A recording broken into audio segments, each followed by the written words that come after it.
The quaint cottage stood nestled amidst rolling hills, bathed in the golden glow of the setting sun.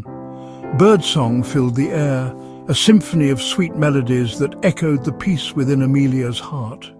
Her fiancé, Ethan, sat beside her, his arm wrapped warmly around her shoulders. His touch, usually a source of comfort, felt strangely cold this evening. Ethan was everything Amelia had ever dreamed of, charming, witty, with eyes that held the promise of forever. Yet lately a shadow seemed to have fallen over his handsome features, a darkness she couldn't quite place.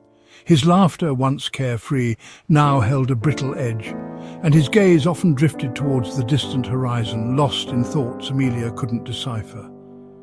One particularly unsettling incident involved Amelia's cat, Buttercup. The usually docile creature had hissed and arched its back at Ethan, its emerald eyes wide with an almost primal fear. Ethan had laughed it off, but Amelia couldn't shake the image of the stark terror in her beloved pet's eyes. Later that night, as Amelia lay awake, Ethan's unfamiliar scent filling her senses, she couldn't help but feel a growing unease.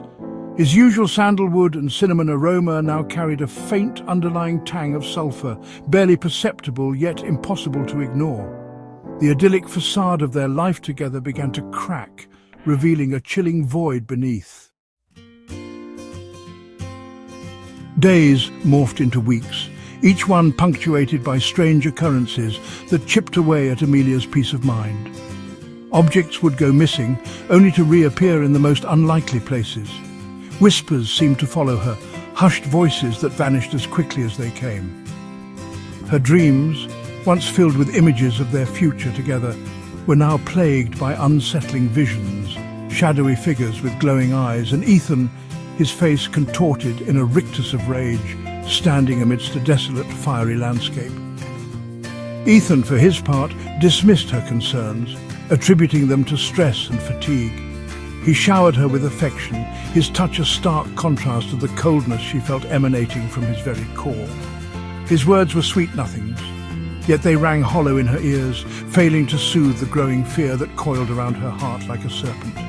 One stormy evening, as lightning split the sky, Amelia stumbled upon Ethan's journal, tucked away in a dusty corner of the attic.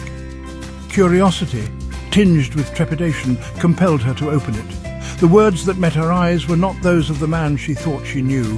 They spoke of ancient pacts, of sacrifices made in exchange for power, of a darkness that yearned to be unleashed.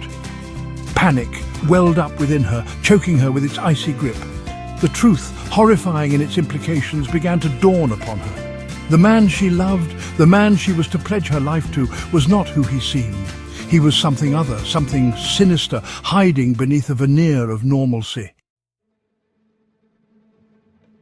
Fear, sharp and cold, became Amelia's constant companion.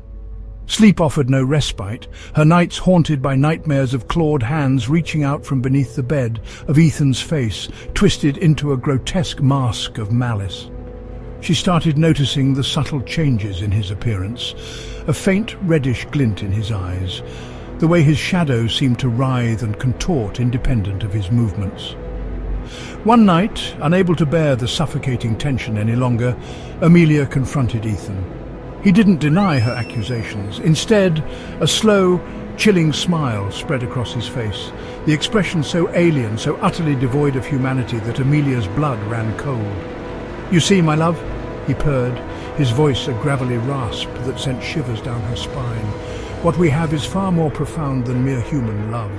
It is a bond forged in darkness, a pact sealed in blood." As he spoke, his form began to shift, the illusion of humanity melting away to reveal the horrifying truth. Standing before her was no longer the man she loved, but a creature of nightmare, tall and gaunt, with glowing crimson eyes and horns that curved menacingly from its head.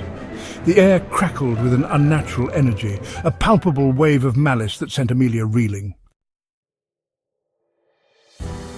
The idyllic world Amelia had believed in shattered around her, leaving behind a chilling reality. Her love, her future, it was all a lie, a carefully constructed facade by a creature of darkness. Yet even in the face of such horror, a part of her, the part that had loved Ethan, clung desperately to the hope that there was still some good left within him. "Ethan," she whispered, her voice trembling, "please, fight it. Remember who you are." The demon threw back its head and let out a chilling laugh that echoed through the room. "He is gone, consumed by the power I offered. There is only me now." As the creature advanced towards her, its eyes blazing with unholy light, Amelia realized the gravity of her situation. There would be no reasoning with it, no appealing to its better nature. She was trapped, alone, facing a nightmare made flesh. Her gaze fell upon the silver locket clutched in her hand, a picture of her and Ethan, their faces alight with happiness, a cruel reminder of what once was. And in that moment, a terrible resolve hardened within her. She had loved him, truly loved him, but she would not let him, or the monster he had become, destroy her.